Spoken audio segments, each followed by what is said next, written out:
नमस्कार जय जगन्नाथ। आशा करुछि पिलामाने तमे समस्ते बहुत भलरे थिबो आउ तुम परिवार रे मध्य समस्ते बहुत भलरे थिबे। आमे पूर्व क्लास रे कोन पढ़िथिले इंग्रेज शासन को प्रतिरोध या परे परे सेथिरे पढ़िथिले फास्ट तो जयराजगुरुंकर कहानी माने तांकर बाल्यवस्था तांकर राजसभारे केमिति से आविर्भाव हेले दिव्य सिंह देवंक ठारे केमिति पंडित भावरे कार्य करुथिले तापरे तांकर मृत्यु परे तांकर पुत्र जो रहिथिले मुकुंद देव तांको सह मिसी से केमिति प्रधानमंत्री भावे कार्य कले तापरे इंग्रेज माने जेतेबेले खर्दा को आक्रमण कले से खर्दा को रक्षा करिबा पई से केमिति विद्रोह करिथिले इंग्रेज मानक सह आउ से विद्रोह परे केमिति इंग्रेज माने तांको मारी शहीद करि देथिले बा मारी देथिले से सब विषय आमे डिटेल्स रे जानिथिले आउ तार एमसीक्यू मध्ये आमे करिचे बोलो हां कि ना हाँ तो तेबे गोटे लाइक करि दियो। ठीक अच्छे तो जो मैंने जाए से सब वीडियो को देखी ना हो तेबे एबे जाई से सब वीडियो को प्रथमे देख आउ या पूर्व जो प्रथम अध्याय द्वितीय अध्याय को आमे पूरा डिटेल्स रे पढ़ीचे आउ तार शॉर्ट क्वेश्चन आंसर गुडी को आलोचना करिचे से सब वीडियो को जाई कि मोर प्लेलिस्ट रे देख जहा द्वारा कौन हबो तुम मानकर इतिहास रे गोटिए भी मार्क काटिबार डर नथिबो कि इतिहास होउनी हबनी काहेकि होउनी मने रहुनी एसबु प्रश्न आउ तुम मनरे रहिबो नाही केवल थरे मात्र से वीडियो को जाइकी तुमे माने देख। ठीक अच्छे आ जदि न बुझी पारिबो ताहाले भी मते आउ थरे कमेंट कर जे दीदी आमे एटा बुझी पालुनी हमको आउ थरे पढ़ांतु कि आउ थरे बुझेई दियंतु मु सब बेले तुम मानक सेवारे।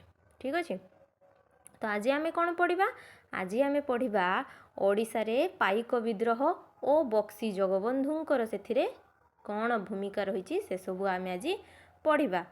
पूर्व क्लास रे जयराजगुरुंक विषय रे पढ़िथिले एबे आमे बक्सी जगबंधुंक विषय रे पढ़िबा। गाड़ी वाला या घर से कचरा निकाल गाड़ी वाला या घर से कचरा निकाल बा एठी आसीची कचरा गाड़ी बुझिल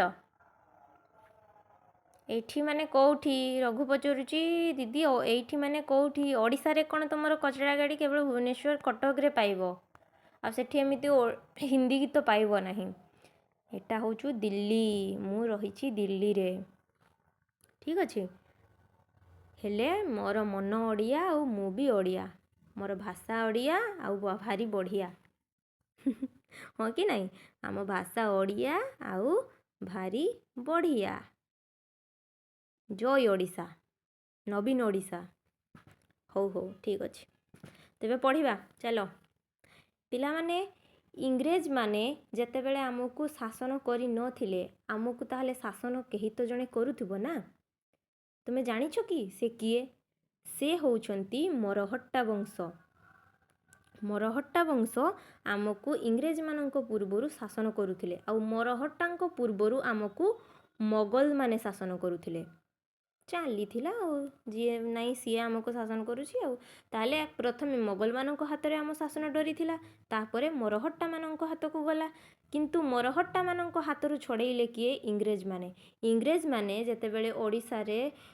उपकूलवर्ती अंचल गुडी को निज अधिकार को नहीं गले उपकूलवर्ती अंचल माने कौन ना समुद्र तटवर्ती अंचल गुडी को जेतेबेले तांको निज हाथ को नहीं गले सेतेबेले केतेबेले 1803 रे सेतेबेले मरहट्टा आउ शासन करि पारला नाही ता परे परे जेतेबेले इंग्रेज माननकु तोड़िबा पई आमर जयराजगुरु तांको सह लढिथिले से मध्य शहीद हो जाइथिले एहा परे आम राज्यर बा ओडिसार राजनैतिक सामाजिक और अर्थनैतिक क्षेत्र रे विभ्राट सृष्टि होला माने असंतोष देखागला जहा फल रे खर्दारे थिबा पाइक माने विद्रोह करिबा पई संगठित हो गले। मनरे प्रश्न आसुथबो दीदी पाइक कौन पाइक हेउचंती ओडिसा रे जेतेबेले मोगल आउ मरहट्टा माने शासन करुथिले सेतिकी बेले जो पदातिक सैन्य बाहिनी माने थिले सेई मानंकु पाइक बोली कहा जाए। पदातिक सैन्य बाहिनी पुणी कौन पदातिक सैन्य बाहिनी होउछि जो माने पादरे चाली चाली युद्ध करुथिले सेई मानंकु पदातिक सैन्य बाहिनी कहा जाए। सेतेबेले किछि सैनिक थिले जो माने हाथी उपरे रही शासन करुथिले କିଛି ଥିଲେ ଏମିତି ଯେଉଁମାନେ ଘୋଡ଼ା ଉପରେ ରହି ଶାସନ କରୁଥିଲେ। ତୁମେ କୌଣସି ଫିଲ୍ମ କିମ୍ବା ଯଦି ମହାଭାରତ ଦେଖିଥିବ ସେତେବେଳେ, ତାହେଲେ ସେଥିରେ ଦେଖିପାରିଥିବ ଯେ ମହାଭାରତ ଯୁଦ୍ଧ ସମୟରେ କେମିତି ହାତୀ ଉପରେ ବସିକି ଯୁଦ୍ଧ କରୁଛନ୍ତି, ଘୋଡ଼ା ଗାଡ଼ି ଉପରେ କିମ୍ବା କେବଳ ଘୋଡ଼ା ଉପରେ ବସିକି ଯୁଦ୍ଧ କରୁଛନ୍ତି। ସେସବୁ ତୁମେ ଦେଖିଥିବ, ଯଦି ଦେଖିଥିବ ତାହେଲେ ଜାଣିପାରିବ। ଆଉ କିଛି ଥିଲେ ନା ଯେଉଁମାନେ ପାଦରେ ଚାଲି ଚାଲି ଯାଉଥିଲେ, ସେଇମାନଙ୍କୁ କୁହାଯାଏ ପଦାତିକ ସୈନ୍ୟବାହିନୀ। ଆଉ ଏଇ ସୈନ୍ୟବାହିନୀମାନଙ୍କୁ ପାଇକ ବୋଲି ମଧ୍ୟ କୁହାଯାଏ। ଏଇ ପାଇକମାନେ କେବଳ ଯୁଦ୍ଧ କରି କ'ଣ ତାଙ୍କର ଜୀବିକା ନିର୍ବାହ କରିଦେଉଥିବେ? ନାଇଁ, ପାଇକମାନେ ସେତେବେଳେ ଯୁଦ୍ଧ ସମୟରେ ଯୁଦ୍ଧ କରୁଥିଲେ। ଆଉ ଅନ୍ୟ ସମୟରେ ଯେତେବେଳେ ଯୁଦ୍ଧ ହେଉନଥିଲା ସେତେବେଳେ ସେମାନେ ତାଙ୍କର ସାଧାରଣ ଜୀବନଯାପନ କରିବା ପାଇଁ କୃଷି କାର୍ଯ୍ୟ ମଧ୍ୟ କରୁଥିଲେ। କିନ୍ତୁ ସେମାନେ ତ ତାଙ୍କର ନିଜର ଜୀବନ କୃଷି କାର୍ଯ୍ୟ, ଯୁଦ୍ଧ ଏସବୁ କରିକି ତ ବିତେଇ ଦେଉଥିଲେ। କାହିଁକି ସେମାନେ ପୁରା କ୍ଷୁବ୍ଧ ହୋଇ ବିଦ୍ରୋହ କରିବା ପାଇଁ ଆରମ୍ଭ କଲେ? କାହିଁକି? କିଛି ତ କାରଣ ଥାଇପାରେ ନା। ସେ କାରଣ କ'ଣ ଆମେ ଏଇଠି ତଳେ ଜାଣିବା। କେଉଁ କେଉଁ ସବୁ କାରଣ ଯୋଗୁଁ ଆମର ପାଇକମାନେ ଇଂରେଜମାନଙ୍କ ବିରୁଦ୍ଧରେ ଯୁଦ୍ଧ କରିବା ପାଇଁ ଆରମ୍ଭ କଲେ। ଯଦି ତୁମ ବାପା ଆଉ ମାଆଙ୍କ ଭିତରେ ଟିକେ ଭାବ ଯେ ତୁମ ବାପା ଆଉ ମାଆଙ୍କ ଭିତରେ ଝଗଡ଼ା ହେଲା, କିଛି ତ କାରଣ ଥାଇପାରେ, ଖାଲିଟାରେ ଝଗଡ଼ା ହେବନି। ସେଇଭଳିଆ ଧରାଯାଉ ତୁମ ବାପା ମାଆଙ୍କୁ ଗୁପଚୁପ୍ ଖୁଆଇବା ପାଇଁ ନେଲେ ନାହିଁ, ତାହେଲେ ମାଆ କହିବେ ମୋତେ କାହିଁକି ନେଲନି, ଝଗଡ଼ା ହେଲା। ସେଇଭଳିଆ କଥା ଯେ ଇଂରେଜମାନେ ଏମିତି କ'ଣ କରିଥିଲେ ଆମ ସହିତ ଯେଉଁଥିପାଇଁ ଆମର ପାଇକ ବା ସୈନିକମାନେ ପୁରା କ୍ଷୁବ୍ଧ ହୋଇ ବା ରାଗିଯାଇ ଇଂରେଜମାନଙ୍କ ବିରୁଦ୍ଧରେ ବିଦ୍ରୋହ କରିବା ପାଇଁ ଆରମ୍ଭ କଲେ। ପ୍ରଥମ କାରଣ ହେଉଛି ରାଜନୈତିକ କାରଣ। ଯେଉଁ କାରଣ ଥିଲା ଇଂରେଜ ସରକାର, ଖୋର୍ଦ୍ଧା ରାଜା ଓ ତାଙ୍କର ଯେଉଁ ପ୍ରଧାନମନ୍ତ୍ରୀ ଜୟୀ ରାଜଗୁରୁ, ତାଙ୍କୁ କାହିଁକି ଫାଶୀ ଦଣ୍ଡ ଦିଆଗଲା, କାହିଁକି ସେମାନଙ୍କୁ କାରାଗାରରେ ବନ୍ଦୀ କରାଗଲା ଆଉ ତାପରେ ଫାଶୀ ଦଣ୍ଡ ଦିଆଗଲା, ଏଇ ଗୋଟିଏ କାରଣ ଥିଲା। ମାନେ ଏଇଟା ପ୍ରଥମ କାରଣ ଥିଲା ଯେଉଁଥିରେ ଆମର ଜନସାଧାରଣ ଆଉ ପାଇକମାନେ କ୍ଷୁବ୍ଧ ହୋଇଥିଲେ ବା ରାଗି ଯାଇଥିଲେ। ତା ପରବର୍ତ୍ତୀ ଗୋଟେ କାରଣ ହେଉଛି ସାମାଜିକ ତଥା ଅର୍ଥନୈତିକ କାରଣ। ଆମର ସେତେବେଳେ ଯେଉଁ ସାଧାରଣ ଅଧିବାସୀମାନେ ଥିଲେ ନା, ଓଡ଼ିଶାରେ ଯେଉଁ ସାଧାରଣ ଲୋକମାନେ ଥିଲେ, ସେମାନଙ୍କ ସହିତ ନା ଇଂରେଜମାନେ ବହୁତ ଅନ୍ୟାୟ କରିଥିଲେ। ଆମର ସାଧାରଣ ଲୋକମାନେ ବହୁତ କଷ୍ଟରେ ଚଳୁଥିଲେ। ମାନେ କ'ଣ, ତାଙ୍କର ଅନାଟନ ଦୁଃଖ ସେତେବେଳେ ବହୁତ ଥିଲା, ଅଭାବ ତ ବହୁତ ଥିଲା। କେଉଁ ପ୍ରକାର ଅଭାବ? ନା ଆର୍ଥିକ ଅଭାବ, ଆର୍ଥିକ ଅନଟନର ଶିକାର ହୋଇଥିଲେ ଆମର ସାଧାରଣ ଲୋକମାନେ। ସେମାନେ ତାପରେ ଆମର ଯେଉଁ ପାଇକମାନେ ଥିଲେ ନା, ସେତେବେଳେ ସେମାନେ କୃଷି କାର୍ଯ୍ୟ କରି ତାଙ୍କର ଜୀବିକା ନିର୍ବାହ କରୁଥିଲେ। କିନ୍ତୁ ଯେତେବେଳେ ଯୁଦ୍ଧ ହେଉଥିଲା ସେମାନେ ଯାଉଥିଲେ କ'ଣ, ଯୁଦ୍ଧ କରିବା ପାଇଁ ଯାଉଥିଲେ। ଏଇ ଯୁଦ୍ଧ କରୁଥିଲେ ବୋଲି ସେମାନଙ୍କୁ ସେଇ ଯେ ଜମିରେ ସେମାନେ ଚାଷ କରୁଥିଲେ ସେ ଜମିରେ କର ଦେବା ପାଇଁ ପଡ଼ୁନଥିଲା। କାହିଁକି ନା ସେମାନେ ଯେତେବେଳେ ଦେଶର ରକ୍ଷା ବା ରାଜ୍ୟର ରକ୍ଷା କଥା ଆସେ ସେତେବେଳେ ସେମାନେ ଆଗକୁ ଯାଇ ଯୁଦ୍ଧ କରନ୍ତି। ଏଇ ଗୋଟିଏ କାରଣ ଯୋଗୁଁ ସେମାନଙ୍କୁ କର ଦେବା ପାଇଁ ପଡ଼ୁନଥିଲା। କିନ୍ତୁ ଇଂରେଜମାନେ ଯେତେବେଳେ ଓଡ଼ିଶା ଦଖଲ କରିବା ପାଇଁ ଆସିଗଲେ ବା ଓଡ଼ିଶା ଦଖଲ କରିନେଲେ, ସେତେବେଳେ ଜମି ପାଇଁ ସେମାନଙ୍କୁ ଖଜଣା ଦେବାକୁ ପଡ଼ିଲା। ଏଇ ଯେଉଁ ଜମି ପାଇଁ, ଯେଉଁ ଜମିରେ ସେମାନେ ପାଇକମାନେ ଚାଷ କାର୍ଯ୍ୟ କରୁଥିଲେ, ସେ ଜମି ପାଇଁ ସେମାନଙ୍କୁ କର ଦେବା ପାଇଁ ପଡ଼ିଲା ବା ଖଜଣା ଦେବା ପାଇଁ ପଡ଼ିଲା। ମନରେ ପ୍ରଶ୍ନ ଆସୁଥିବ ତମର, ଆସୁଛି ନା ନାହିଁ? ଆସୁନି? କର କ'ଣ ତମେ ମାନେ ଜାଣିଛ? କର ବା ଖଜଣା କ'ଣ ଏସବୁ? ନା ଯେଉଁ ସ୍ଥାନ ପାଇଁ ବା ଯେଉଁ ଜମିରେ ଆମେ ଚାଷ କରୁ ତା ବାବଦକୁ ଯଦି ଆମେ ସରକାରଙ୍କୁ କିଛି ରାଶି ପ୍ରଦାନ କରୁ ବା କିଛି ଟଙ୍କା ପ୍ରଦାନ କରୁ, ତାହାକୁ ଆମେ ଖଜଣା ବା କର ବୋଲି କହିଥାଉ।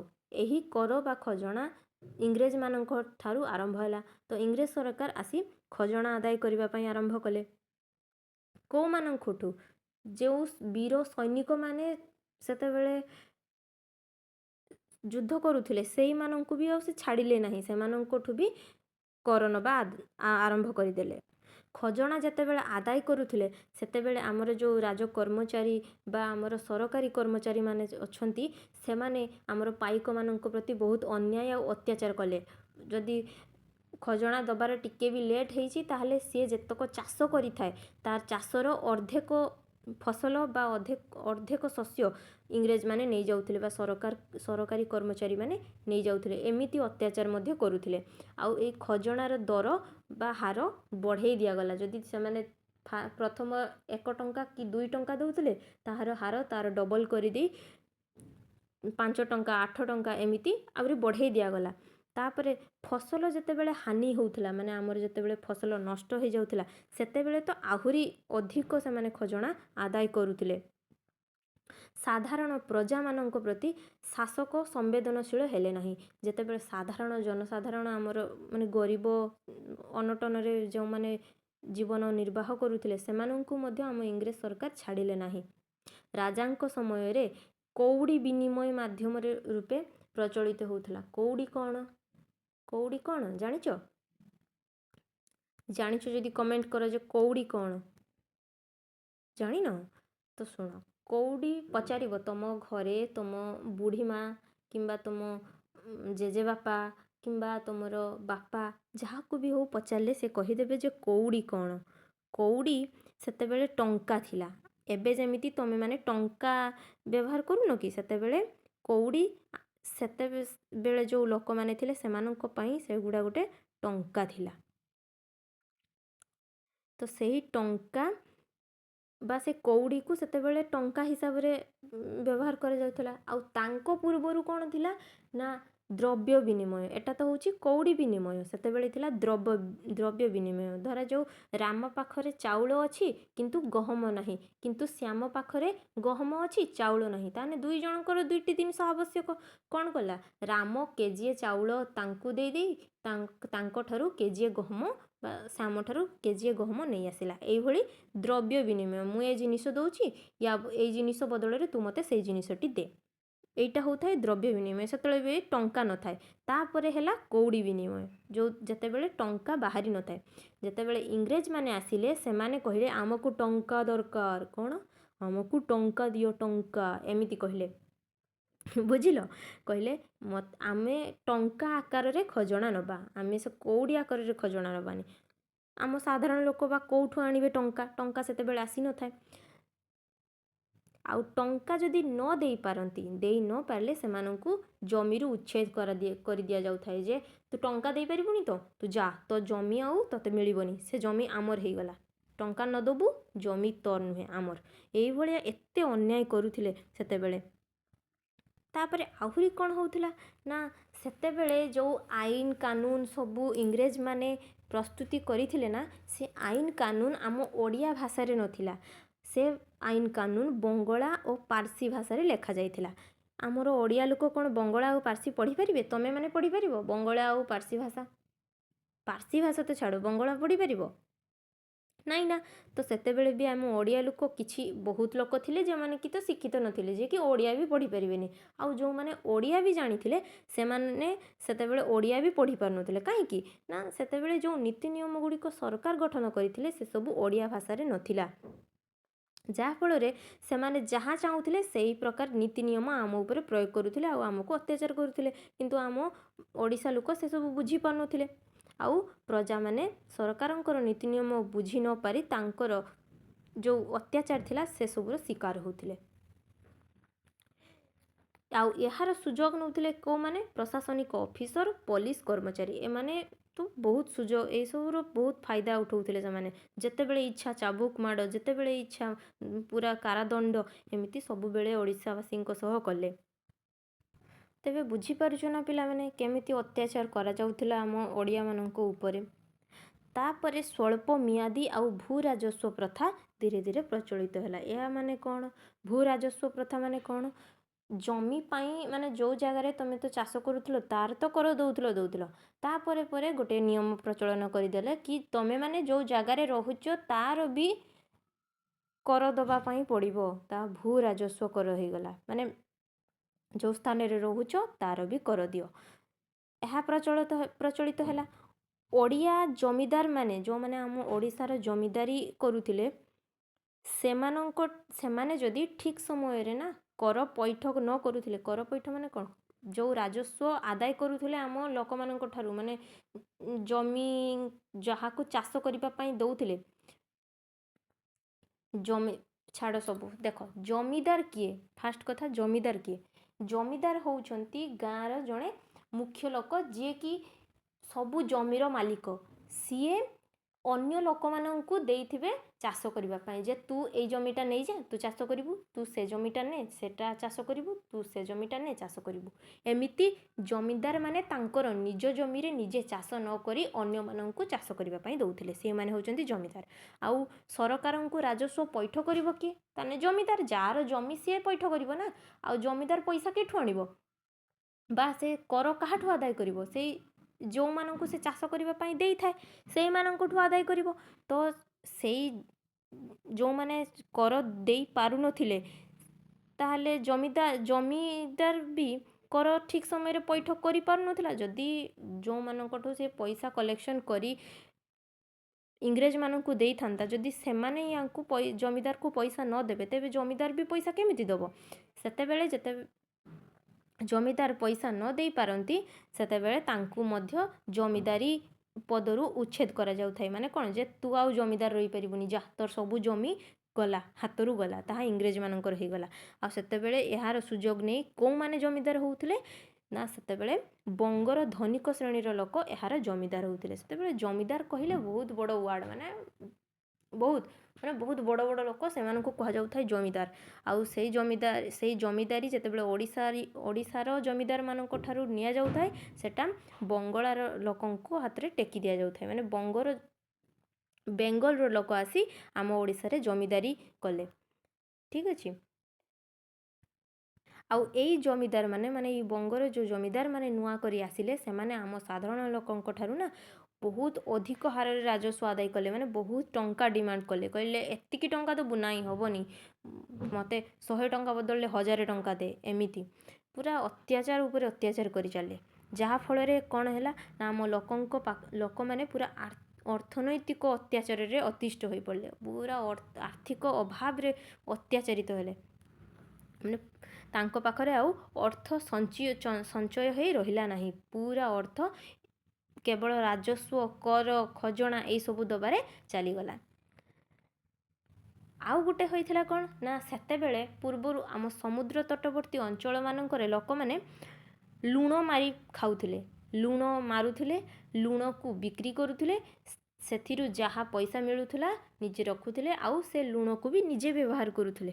ଯେତେବେଳେ ମାନେ ତାହା ସେଥିପାଇଁ ଆଉ କିଛି ଟଙ୍କା ଖର୍ଚ୍ଚ କରିବା ପାଇଁ ପଡ଼ୁନଥିଲା। ମାନେ କ'ଣ, ମୁଁ ଯିମି ସମୁଦ୍ର ତ ସମସ୍ତଙ୍କର, ଲୁଣ ମାରିବା, ଆମେ ବିକିବା, ଆମେ ଖାଇବା, ବାସ୍।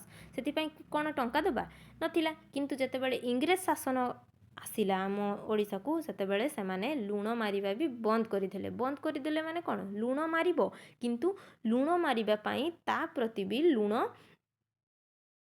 ମରା କର ଦେବା ପାଇଁ ପଡ଼ିବ। ମାନେ ଲୁଣ ମାର, ତା ପ୍ରତି ବି କର ଦିଅ।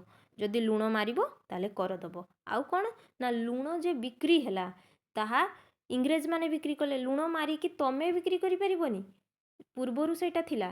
ସେଇଟା କିଏ ବିକ୍ରି କରିବେ? ସେଇଟା ଇଂରେଜ ବିକ୍ରି କରିବେ। ଲୁଣ ମାରିବ, ଇଂରେଜମାନଙ୍କୁ ଦେବ, ଆଉ ମାରିଲା ପରେ ବି କର ଦେବ। ତାହେଲେ ଭାବ, ଏକରେ ତ ଲୁଣ ମାରିଲ, ସେହି ଲୁଣକୁ ଦେଇଦେଲ ଇଂରେଜମାନଙ୍କୁ, ଆଉ ଏହି ଲୁଣ ଯେଉଁ ମାରିଛ ସେଥିପାଇଁ ପଇସା ବି ଦେବ ତମେ ଇଂରେଜମାନଙ୍କୁ। କେତେ ଅନ୍ୟାୟ ଭାବ। ଏମିତି ହେଲା। ତାପରେ ଲୁଣ ଯେଉଁ ବିକ୍ରି ହେଲା, ତାର ଦର କେତେ କରାଗଲା ନା, ପୂର୍ବ ଅପେକ୍ଷା 6 ଗୁଣ ଅଧିକ କରିଦିଆଗଲା। ଯେତେ ଟଙ୍କାରେ ବି ବିକ୍ରି କର, ତାର 6 ଗୁଣ। ମାନେ ଧରାଯାଉ ଗୋଟେ କେଜିଏ ଲୁଣ 1 ଟଙ୍କାରେ ବିକ୍ରି ହେଉଥିଲା, ତାର 6 ଗୁଣ କେତେ ନା 6 ଟଙ୍କା। ହଁ କି ନାହିଁ କୁହ? ବୁଝିପାରିଲ? ତାହେଲେ ଇଂରେଜମାନେ ଏଇଭଳି ଭାବରେ ପୁରା ଆମ ଓଡ଼ିଶାକୁ କବଳିତ କରିଦେଲେ, ପୁରା ଖିନଭିନ କରିଦେଲେ। ଲୁଣ ଭଳି ଏକ ନିତ୍ୟ ବ୍ୟବହାର୍ଯ୍ୟ ଜିନିଷର ଯଦି ଦର ବଢ଼େ, ତାହେଲେ ଆମର ଲୋକମାନେ ମଧ୍ୟ ତାହାକୁ କିଣିପାରିଲେ ନାହିଁ, ଆଉ ପୁରା ଅସନ୍ତୁଷ୍ଟ ହୋଇ ପୁରା ତାତି ଉଠିଲେ। ପରେ ଧୀରେ ଧୀରେ କରି ଆମ ଲୋକମାନେ ମଧ୍ୟ ବୁଝିପାରିଲେ ଯେ ଏସବୁ ଆମ ପ୍ରତି ସବୁ ଗୋଟିଏ ଅନ୍ୟାୟ। ଲବଣ ପାଇଁ ହେଉ କିମ୍ବା ଅନ୍ୟାନ୍ୟ ଅର୍ଥନୈତିକ ବ୍ୟବସ୍ଥା ହେଉ, ଯାହା ବି ହେଉ, ଏସବୁ ଗୋଟିଏ ଆମ ପ୍ରତି ଅନ୍ୟାୟ। ତାହା ବୁଝିପାରିଲେ, ଆଉ ପୁରା ରାଗିଗଲେ। କିନ୍ତୁ ରାଗିଲେ ବି କ'ଣ ହେବ? ସେମାନେ କ'ଣ ନିଜେ ଯାଇ ସରକାରଙ୍କୁ ଅଟକେଇ ପାରିବେ? ନଥିବ ନା। ସେଥିପ୍ରତି କେହି ଜଣେ ଲିଡର ରହିବା ଦରକାର, ଯେଉଁ ଲିଡ଼ର ସବୁବେଳେ କହିବ ଯେ ଏମିତି କଲେ ଠିକ୍ ହେବ, ସେମିତି କଲେ ଠିକ୍ ହେବ, ସେଇଭଳିଆ ଲିଡ଼ର ଥିବା ଦରକାର। ଲିଡ଼ର ବି ମିଳିଯିବେ, ରୁହ, ଆଶ୍ଚର୍ଯ୍ୟ ହୁଅନି କି ବ୍ୟସ୍ତ ହୁଅନି। ତାହେଲେ ବୁଝିପାରିଲ ଏତେ ପର୍ଯ୍ୟନ୍ତ କ'ଣ କ'ଣ ସବୁ କରୁଥିଲେ ଇଂରେଜମାନେ, ବୁଝିପାରିଲ କି ନାହିଁ? ବୋଲ ହଁ କି ନା। ଠିକ୍ ଅଛି, ଏବେ ଜାଣିବା ଆମେ ପ୍ରତ୍ୟକ୍ଷ କାରଣ। ପ୍ରତ୍ୟକ୍ଷ କାରଣ କ'ଣ, ମାନେ ପୁରା ସିଧାସଳଖ ଭାବେ କାରଣ ଗୁଡ଼ିକ କ'ଣ ଥିଲା। ଏସବୁ ତ ସିଧାସଳଖ ନଥିଲା, କର ଦେବା ସିଧାସଳଖ ନଥିଲା, ତାହା ଜମିଦାରକୁ ଦେଉଥିଲେ, ଜମିଦାର ମାନେ ରାଜାଙ୍କୁ ପୈଠ ମାନେ ରାଜା କହୁଛି ସରକାରଙ୍କୁ ପୈଠ କରୁଥିଲେ, ଏସବୁ ଥିଲା। କିନ୍ତୁ ପ୍ରତ୍ୟକ୍ଷ କାରଣ ଗୁଡ଼ିକ କ'ଣ ଥିଲା ନା, ଇଂରେଜ ସରକାରଙ୍କର ପ୍ରିୟା ପ୍ରୀତି ତର୍ଷଣ ଭାବ। ପ୍ରିୟା ପ୍ରୀତି ମାନେ କ'ଣ ଭାବୁଥିବ, ହେ ପ୍ରିୟେ, ହେ ପ୍ରିୟେ, ପ୍ରିୟେ ତମେ ମୋର ପ୍ରିୟେ, ସେଇଭଳିଆ। ଯାହା ବୁଝୁଛ ବୁଝ, ଠିକ୍ ଅଛି। ଛୋଟ ଛୋଟ ପିଲାମାନେ ତୁମେ ଯାହା ବୁଝୁଛ ବୁଝ। ତ ଇଂରେଜ ସରକାରଙ୍କର ସେତେବେଳେ ପ୍ରିୟା ପ୍ରୀତି ତୋଷଣ ଭାବ ଅଧିକ ଥିଲା, ଆଉ ସେମାନେ ଅନ୍ୟାୟ କରୁଥିଲେ, ଅତ୍ୟାଚାର କରୁଥିଲେ। ଅମଲା ମାନଙ୍କର ଦୁର୍ନୀତି, ବଙ୍ଗଳା ଅଫିସରମାନଙ୍କର ଓଡ଼ିଆମାନଙ୍କ ପ୍ରତି ଦୁର୍ବ୍ୟବହାର। ଆମର ଓଡ଼ିଆ ଅଫିସରମାନଙ୍କୁ ଆଉ ସେଠି ରଖାଗଲାଣି, ଆସିଲେ କେଉଁଠୁ, ବଙ୍ଗଳାରୁ ଅଫିସରମାନେ ଆମ ଓଡ଼ିଶାରେ ଆସି ଆମକୁ ଦୁର୍ବ୍ୟବହାର କଲେ। ସର୍ବୋପରି ସର୍ବରାକାରମାନଙ୍କର କୂଟଚକ୍ରାନ୍ତରେ ଖୋର୍ଦ୍ଧା ରାଜାଙ୍କ ସେନାପତି ଜଗବନ୍ଧୁକୁ ତାଙ୍କର ଜମିଦାରରୁ ବଞ୍ଚିତ କରିବା ଯୋଗୁଁ ଖୋର୍ଦ୍ଧାରେ ପାଇକ ବିଦ୍ରୋହ ଆରମ୍ଭ ହୋଇଥିଲା। ପ୍ରଶ୍ନ ଆସୁଛି, କେଉଁ ପ୍ରଶ୍ନ? ସର୍ବରାକାର କ'ଣ? ସର୍ବରାକାର କ'ଣ? ଏଇଠି ଦେଖ, ଯେଉଁମାନେ ଖଜଣା ଅସୁଲ କରି ଜମିଦାର ବା ସରକାରଙ୍କର ଠାରେ ଦାଖଲ କରିବା କର୍ମଚାରୀଙ୍କୁ ସର୍ବରାକାର କୁହାଯାଏ।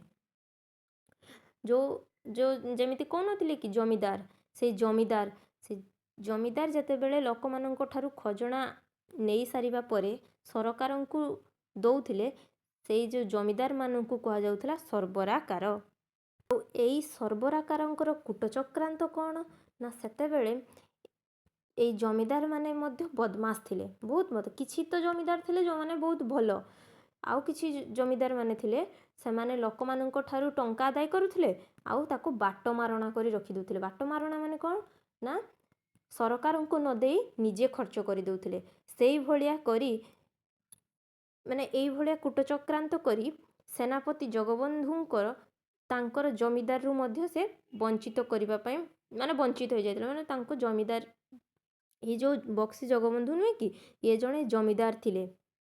ଜାଣିବା ତାଙ୍କ ବିଷୟରେ ବି ଏଇଠି ତଳେ ଜାଣିବା, ସେ ମଧ୍ୟ ଜମିଦାର ଥିଲେ। ଆଉ ଏଇସବୁ କୂଟଚକ୍ରାନ୍ତ ଯୋଗୁଁ ସେ ମଧ୍ୟ ତାଙ୍କର ଜମିଦାରୀକୁ ହରେଇ ବସିଲେ, ତାଙ୍କଠାରେ ଆଉ ସେ ଜମିଦାରୀ ରହିଲା ନାହିଁ। ଇଏ ମଧ୍ୟ ବହୁତ ଜମିର ମାଲିକ ମଧ୍ୟ ଥିଲେ। ଠିକ୍ ଅଛି, ଜମିଦାର କାହାକୁ କୁହାଯାଏ? ଯିଏ ବହୁତ ଜମିର ମାଲିକ, ସେଇ ଜମିଦାର। ଏବେ ଜାଣିବା ବକ୍ସି ଜଗବନ୍ଧୁଙ୍କର ଭୂମିକା କ'ଣ ଥିଲା ଏଇ ପାଇକ ବିଦ୍ରୋହ କ୍ଷେତ୍ରରେ। ଏଇ ବକ୍ସି ଜଗବନ୍ଧୁଙ୍କର ପୁରା ନାଁ କ'ଣ ଥିଲା? ବହୁତ ବଡ଼ ନାମ। କ'ଣ ସେ ନାମ ନା, ଜଗବନ୍ଧୁଙ୍କର ନାମ ଥିଲା ବକ୍ସି ଜଗବନ୍ଧୁ ବିଦ୍ୟାଧର ଭ୍ରମରବର ରାୟ ମହାପାତ୍ର। କେତେ ବଡ଼ ନାମ। ସିଗ୍ନେଚର କଲାବେଳେ ତାଙ୍କର ନାମ ଧରୁନଥିବ ଗୋଟେ ଜାଗାରେ, ନାଇଁ କି? ବକ୍ସି ଜଗବନ୍ଧୁ ବିଦ୍ୟାଧର ଭ୍ରମରବର ରାୟ ମହାପାତ୍ର।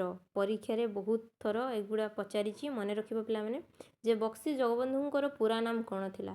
ପୁଣି କହୁଛି ଦେଖ, ବକ୍ସି ଜଗବନ୍ଧୁ ବିଦ୍ୟାଧର ଭ୍ରମରବର ରାୟ ମହାପାତ୍ର। ଏଇ ବକ୍ସି ମାନେ କ'ଣ? ବକ୍ସି ମାନେ ହେଉଛି ସେନାପତି। ଏଇ ବକ୍ସି ଜଗବନ୍ଧୁ ଜଣେ ରାଜାଙ୍କର ସେନାପତି ଥିଲେ, ଆଉ ସେନାପତିରେ ଭଲ କାର୍ଯ୍ୟ କଲେ ତାଙ୍କୁ ଗୋଟେ ପୁରସ୍କାର ଦିଆଯାଉଥିଲା। ଯେଉଁ ପୁରସ୍କାର ଏଇ ବକ୍ସି ଜଗବନ୍ଧୁ ପାଇଥିଲେ, ସେ ପୁରସ୍କାର ନାମ କ'ଣ ଥିଲା ନା, ଚଢ଼ଙ୍ଗ ମଣ୍ଡଳ ଜାଗିରି। ଚଢ଼ଙ୍ଗ ମଣ୍ଡଳ ଜାଗିରି। ଏବେ ଯେମିତି ତୁମେ ଦେଶ ମଧ୍ୟରେ କିମ୍ବା ତୁମ ରାଜ୍ୟରେ କୌଣସି ଭଲ କାର୍ଯ୍ୟ କଲେ, ବହୁତ ଭଲ କାର୍ଯ୍ୟ କଲେ, ଦିଆଯାଉଛି ରାଷ୍ଟ୍ରପତି ପୁରସ୍କାର, ପଦ୍ମଶ୍ରୀ ଉପାଧି, ଏଟା ଉପାଧି, ସେଟା ଉପାଧି, ଯେଉଁ ବହୁତ ପ୍ରକାର ଉପାଧି ଥାଏ ନା, ଇଏ ବି ସେମିତି ଭଲ କାର୍ଯ୍ୟ କରି ତାଙ୍କର ଗୋଟେ ଉପାଧି ପାଇଥିଲେ, ଯାହାର ନାମ ଥିଲା ଚଢ଼ଙ୍ଗ ମଣ୍ଡଳର ଜାଗିରି। ତ ଏଇ ଜାଗିରିକୁ ଇଂରେଜମାନେ ଚକ୍ରାନ୍ତ କରି ଛଡ଼େଇ ନେଇଥିଲେ। ସେଥିପାଇଁ ଏହି ବକ୍ସି ଜଗବନ୍ଧୁ ପୁରା ରାଗି କରିଥିଲେ। ତାହେଲେ ପ୍ରଥମେ ତ ମାନେ ପୂର୍ବରୁ ତ କ'ଣ ହେଲା, ପୂର୍ବରୁ ତ ପାଇକମାନେ ତ ବିଭିନ୍ନ ପ୍ରକାର କଷ୍ଟ ପାଇ ଇଂରେଜମାନଙ୍କ ଉପରେ କ୍ଷୁବ୍ଧ ହୋଇକି ଥିଲେ। ଏବେ ପୁଣି କିଏ କ୍ଷୁବ୍ଧ ହେଲେ ବା କିଏ ରାଗିଗଲେ? ବକ୍ସି ଜଗବନ୍ଧୁ। ଆଉ ସେ ଜାଣିଥିଲେ ଯେ ଆମର ସାଧାରଣ ଲୋକ ଆଉ ପାଇକମାନେ ପୁରା ଅସନ୍ତୁଷ୍ଟ ଆଉ ପୁରା ରାଗି କରି ଅଛନ୍ତି ଇଂରେଜମାନଙ୍କ ଉପରେ। ତାହେଲେ ଏଇଟା ହେଉଛି ସୁଯୋଗ। ଆଉ ଏଇ ସୁଯୋଗକୁ ବକ୍ସି ଜଗବନ୍ଧୁ ଅସନ୍ତୁଷ୍ଟ ପାଇକମାନଙ୍କୁ ନେତୃତ୍ୱ ନେଇଗଲେ, ମାନେ ସୁଯୋଗକୁ ହାତଛଡ଼ା କଲେ ନାହିଁ। ଏହି ସମୟରେ କହିଲେ, ଆସ ମୁଁ ତୁମମାନଙ୍କର ସେନାପତି ବା ଲିଡର ହେବି, ଆଉ ଆମେ ଇଂରେଜମାନଙ୍କ ବିରୁଦ୍ଧରେ ବିଦ୍ରୋହ କରିବା। ତ ଏଇ ବକ୍ସି ଜଗବନ୍ଧୁ ପାଇକ ବିଦ୍ରୋହର ନେତୃତ୍ୱ ନେଇଗଲେ। ବୁଝିପାରିଲ? ତ ଏବେ ଜାଣିପାରିଲ ଯେ ପାଇକ ବିଦ୍ରୋହର ନେତୃତ୍ୱ କିଏ ନେଇଥିଲେ? ବକ୍ସି ଜଗବନ୍ଧୁ। କାହିଁକି ଯଦି ପଚାରେ ଲେଖିପାରିବ ଯେ କାହିଁକି? ୟା ପରେ ଆରମ୍ଭ ହେଲା ମେନ୍ ବିଦ୍ରୋହ ବା ଯୁଦ୍ଧ। ଏଇଠି ପିଲାମାନେ ବଡ଼ ମଜା ହେବ। ଦେଖ, ତ ବିଦ୍ରୋହ କରିବା ପାଇଁ ପାଇକମାନେ ପ୍ରଥମେ ଗୋଟେ ଥାନାକୁ ଆକ୍ରମଣ କଲେ। କେଉଁ ଥାନା? ବାଣପୁର ଥାନା। ସେଇ ବାଣପୁର ଥାନାକୁ ସେମାନେ ପ୍ରଥମେ ଆକ୍ରମଣ କଲେ।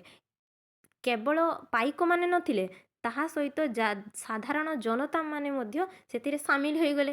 ଆଉ ବିଦ୍ରୋହୀମାନେ ପ୍ରଥମେ ଯାଇକି କ'ଣ କଲେ ନା, ସେ ଯେଉଁ ଖଜଣା ଆଦାୟ କରାଯାଉଥିଲାନି କି, ସେ ଖଜଣା ତ ଗୋଟେ ଜାଗାରେ ରଖାଯିବ ନା। ଏବେ ଯେମିତି ଆମେ କିଛି ବି ଟଙ୍କା ନେଇ ବ୍ୟାଙ୍କରେ ରଖୁଛେ ବା ଜମା କରୁଛେ, ସେତେବେଳେ ସେମିତି ଲୋକମାନଙ୍କ ଠାରୁ ଟଙ୍କା ଆଦାୟ କରି ଗୋଟେ ଜାଗାରେ ରଖାଯାଉଥିଲା, ଯାହାର ନାମ ଥିଲା ଖଜଣାଖାନା।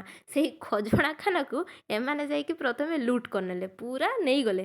ଯିଏ ଯେତେ ପାରୁଛ ନେଇଯାଅ, ତ ନେଇଗଲେ। ଏହି ସମୟରେ ସେଠି ଯେଉଁ ସରକାରୀ କର୍ମଚାରୀମାନେ ଥିଲେ, ସେମାନେ ସେ ସ୍ଥାନ ଛାଡ଼ିକି ପୁରା ପଳାୟନ, ବାସ୍ ପଳେଇଗଲେ।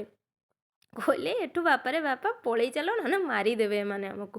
ତ ସେମାନେ ପଳେଇଗଲେ। ଆଉ ଇଂରେଜ କର୍ମଚାରୀମାନେ ଯେଉଁମାନେ ଥିଲେ, ସେମାନେ ଯାଇକି ଜଙ୍ଗଲରେ ଲୁଚିଲେ। ଜଙ୍ଗଲରେ ଲୁଚିଲେ ହେବ କ'ଣ? ଆମର ଯେଉଁ ପାଇକମାନେ, ସେମାନେ ପୁରା ଜଙ୍ଗଲିଆ ଗୁଡ଼ା ଥିଲେ। ସେମାନେ କ'ଣ କଲେ ନା, ଆମର ଇଂରେଜ କର୍ମଚାରୀମାନଙ୍କୁ ପୁରା ବଣରେ ଲୁଚିକି ଗୁଳି କରି, ଗୋଟେ ଗୁଳି ତ ନଥିଲା, ଲୁଚିକି ସେମାନଙ୍କୁ ଆକ୍ରମଣ କଲେ। ତାପରେ ବିଦ୍ରୋହୀମାନେ ପୁରୀରେ ପହଞ୍ଚିଲେ।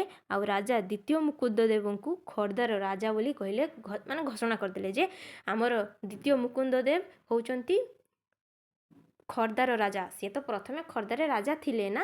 ଯେତେବେଳେ ଇଂରେଜମାନେ ଖୋର୍ଦ୍ଧାକୁ ଅଧିକାର କରିନେଲେ, ଆଉ ମୁକୁନ୍ଦଦେବଙ୍କୁ ନେଇ ପୁରୀର ରଖିଦେଇ ଆସିଲେ ଯେ ତୁମେ ଯାଅ, ସେ ପୁରୀରେ ଯେଉଁ ଜଗନ୍ନାଥ ମନ୍ଦିର ଗଢ଼ା ହେଉଛି ତାହାର ଦାୟିତ୍ୱ ତୁମେ ବୁଝିବ। ତାଙ୍କୁ ନେଇକି ପୁରୀରେ ଛାଡ଼ି ଦେଇ ଆସିଲେ। କିନ୍ତୁ ଆମର ଏଇ ଯେଉଁ ପାଇକ ବିଦ୍ରୋହୀମାନେ କ'ଣ କଲେ, ଏମାନଙ୍କୁ ସବୁ ମାରି ଘୁଡ଼େଇ ପୁରା ଛଞ୍ଛିତର କରିଦେଲେ। ଛଞ୍ଛିତର କରିସାରିବା ପରେ ପୁରୀରେ ଯାଇକି ପହଞ୍ଚିଲେ। ଆଉ ରାଜାଙ୍କୁ ଯାଇ କହିଲେ ଯେ ରାଜା, ତମେ ହେଉଛ ଆମ ଖୋର୍ଦ୍ଧାର ପୁଣି ଆଉ ଥରେ ରାଜା ହେଲ। ଠିକ୍ ଅଛି। ତାପରେ କ'ଣ ହେଇଥିବ ଭାବୁଛ? ନା, ତାଙ୍କୁ ଖୋର୍ଦ୍ଧା ନେବା ପାଇଁ ବ୍ୟବସ୍ଥା କରାଗଲା। ପୁରା ଭଲସେ ରାଜକୀୟ ବ୍ୟବସ୍ଥା ହେଲା। ସାହାନାଇ ବାଜିଲା, ତୁ ତୁ ତୁ ତୁ ତୁ ତୁ ତୁ ତୁ ତୁ ତୁ ତୁ। ଆସିଲେ ରାଜା, ଆସିଲେ କି ନାହିଁ? ଏବେ ରାଜା ପହଞ୍ଚିଲେ। କିନ୍ତୁ ଇଂରେଜ ସରକାର କ'ଣ ଚୁପ୍ ହେଇକି ବସିବ? ଏତେ ହେଇସାରିଲା ପରେ ଇଂରେଜମାନେ କ'ଣ ଚୁପ୍ ହେଇକି ବସିବେ? ଇଂରେଜମାନେ କିନ୍ତୁ ମାନିଲେ ନାହିଁ। ରାଜାଙ୍କୁ ଅଧା ରାସ୍ତାରୁ ପୁଣି ଚୋରେଇ ନେଇ ବାରବାଟୀ ଦୁର୍ଗରେ ନେଇ ପୁରା ବନ୍ଦୀ କରି ରଖିଦେଲେ। ବାରବାଟୀ ଦୁର୍ଗରେ ରାଜାଙ୍କୁ ପୁଣି ସେଠୁ ନେଇ ବନ୍ଦୀ କରି ରଖିଦେଲେ। ଏଇଠି କ'ଣ ହେଲା? ଏଇଠି ପାଇକମାନେ ହାରିଗଲେ। ପାଇକମାନେ ଏଇଠି ହାରିଗଲେ। କେମିତି ହାରିଲେ ତାହା ଦେଖିବା। ଏହି ବିଦ୍ରୋହ ପୁରୀ ଜିଲ୍ଲାର ବାଣପୁର, ପିପିଲି ଓ ଗୋପ ଅଞ୍ଚଳକୁ ବିସ୍ତାରିତ ହୋଇଥିଲା। ଏହି ବିଦ୍ରୋହ ତଥାପି ଚାଲିଥିଲା, ବିଦ୍ରୋହ ବନ୍ଦ ହେଇନି। ଯେତେବେଳେ ନିଆଁଟି ଜଳେ ନା ପିଲାମାନେ, ଯେତେବେଳେ ନିଆଁଟି ଜଳେ ସେତେବେଳେ ସଙ୍ଗେ ସଙ୍ଗେ ଜଳି ଲିଭିଯାଏନି। ଜଳି ପୁରା ଜଳି ସାରିବା ପରେ ହିଁ ଛାଡ଼େ। ସେତେବେଳେ ଆମର ପାଇକମାନେ ଥିଲେ ଗୋଟେ ନିଆଁ ହୁକା, ମାନେ ନିଆଁ ଗୁଳା। ସେମାନେ ଯେଉଁଠି ପଡ଼ିଲେ ସେଇଠି ବିସ୍ଫୋରଣ ହେଲେ। କେଉଁଠି ପଡ଼ିଥିଲେ ତାହେଲେ? ନା, ପୁରୀ, ବାଣପୁର, ପିପିଲି, ଗୋପ, ଏଇସବୁ ଅଞ୍ଚଳରେ ପୁରା ବିସ୍ତାରିତ ହୋଇଗଲା ଏଇ ଯୁଦ୍ଧ। ତାପରେ କଟକ ଜିଲ୍ଲାର ଝଙ୍କଡ଼, କୁଜଙ୍ଗ ପର୍ଯ୍ୟନ୍ତ ଏହା ବ୍ୟାପିଥିଲା। ତାପରେ କଟକ ଜିଲ୍ଲା ବି ଯାଇକି ପହଞ୍ଚିଗଲା। ଝଙ୍କଡ଼, କୁଜଙ୍ଗ ଏସବୁ ଜାଗାରେ ମଧ୍ୟ ତାହା ପୁରା ବ୍ୟାପିଗଲା। ଆଉ ବିଦ୍ରୋହ ଦମନ କରିବା ପାଇଁ ଇଂରେଜମାନେ ଆପ୍ରାଣ ଉଦ୍ୟମ କଲେ। ଇଂରେଜମାନେ ବି ତ ଛାଡ଼ିବା ଲୋକ ନୁହନ୍ତି। ସେମାନଙ୍କଠାରେ ତାଙ୍କର ଗୋଳା ବାରୁଦ, ବୁଲେଟ୍ ଗନ୍ ଏସବୁ ଥିଲା। ଇଂରେଜମାନେ ମଧ୍ୟ ବହୁତ ଚେଷ୍ଟା କଲେ, ଆଉ ସେମାନେ ଜିତି ମଧ୍ୟ ଗଲେ।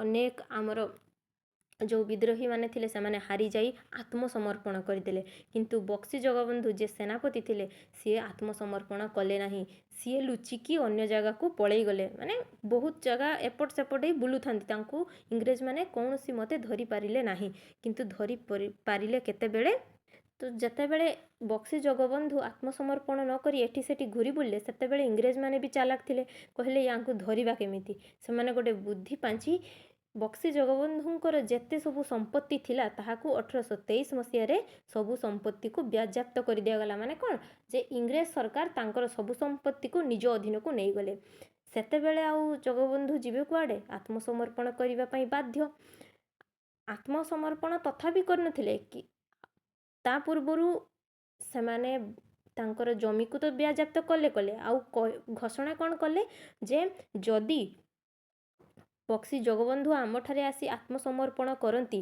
तेबे तांकु आमे क्षमा करदेबा आउ ससम्माने तांकर जो वृत्ति थिला माने से जो जगार सेनापति भाव में कार्य करुथिले आउ जमीदारी भाव में रहिथिले तांकर जमी सबु आमे फेरई देबा आउ तांकु से वृत्ति रे नियुक्ति देई देबा एहा से माने घोषणा कले एहा कोथि पई घोषणा करिथिबे केवल बक्सी जगबंधु को निज कबल को आनिबा पई इंग्रेज मानक कबल को आने सब बुद्धि से पांचिले तो यह शुणी पारी जगबंधु तो सही ओडिशा भितर थिले किंतु इंग्रेज माने सिना धरी पार नथिले ओडिशा भितर लुचि करिथिले जेतेबेले जगबंधु ए सब शुणिले जे जहा हो इंग्रेज माने मते क्षमा करदेबे आउ मोर वृत्ति फेरई देबे ता सहित मो जमीदारी जो मोर पदटे थिला से पद को फेरई देबे तेणु से दीर्घ दिन पूरा लुचि लुचा होई आसी 1828 मे मासरे कटक सहर रे इंग्रेज मानक पाखरे आसी आत्मसमर्पण कले 1828 रे आत्मसमर्पण कले किंतु इंग्रेज माने कौन छाड़ीबा लोक से माने पूरा बाघ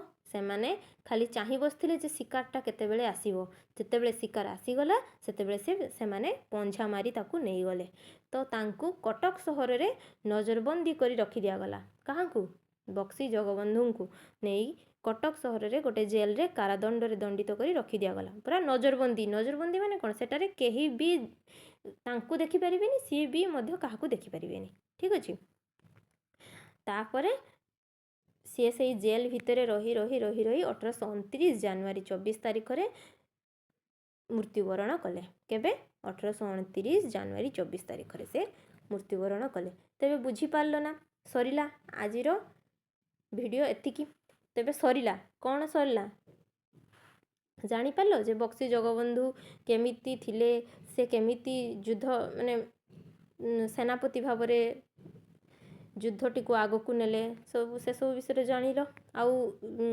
इंग्रेज माने केमिति कौशल करी बक्सी जगबंधु को धरिले से सब भी जानिले या परवर्ती क्लास रे आमे पढ़िबा ओडिशा रे आदिवासी विद्रोह कंध तापरे आउ को जातिर सब रही छंती से मानक विषय रे आमे जानिबा कल्ह तापरे केन्दुझर भूया विद्रोह ये सब विषय आमे डिटेल्स रे जानिबा तो ए पर्यंत आमे ए सब जानी गले जो ओडिशा रे पाइक विद्रोह केबे हला केमिति हला जानिलो तो बुझी पारलो ना ठीक अछि देखो पाइक विद्रोह केमिति हेइथला देखो एमिति सेते बेले से मानकर देखछो बुलेट गन केमिति पूरा उड़ेई देबे ढुस ढास आमर लोक कोन करचंती आमर लोक केवल एई खंडा बाड़ी एई सब धरितिले किंतु तांकर लोक कोन एमिति एटा किंतु इंग्रेज माने आक्रमण करिनांती एटा एमाने होचंती हमर पाइक विद्रोह माने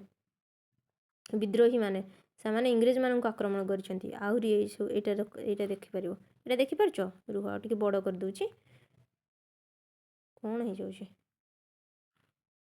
ए देखो देखो केमिति विद्रोह होची सेते बेले देखो इंग्रेज माने एई माने होचंती इंग्रेज माने या माने हमर पाइक मानन को ऊपर केमिति विद्रोह करिसंती आमर भी सेते बेले गला बारूद तो नथिला माने गन फोन सेते बेले आसी जाइथिला ठीक अछि तापरे ए देखो केमिति इंग्रेज माने एमिति करूछंती ए जे पदातिक कहनथिले पदातिक ए माने जे चालुछंती तळे ए माने होचंती पदातिक तापरे घोड़ा रे भी रही ए माने शासन करूछंती ना एमानन को कोन कहै जाय अश्वरोही एमानन को कहै जेबो अश्वरोही आ जो माने पादरे चाली चाली करूछंती सेमानन को पदातिक कहै जाय देखिलो आहुरी बहुत अछंती ए एटा तो देखैली नै ହେଇ ଦେଖ ହେଇ ଘୋଡ଼ାରେ କେମିତି ଶାସନ କରୁଛନ୍ତି ଏଇମାନେ ଘୋଡ଼ା ଗାଡ଼ି ଘୋଡ଼ା ତାପରେ ତଳେ ରହି ଏମାନେ ହେଉଛନ୍ତି ଇଂରେଜ ଏମାନେ ହେଉଛନ୍ତି ଆମର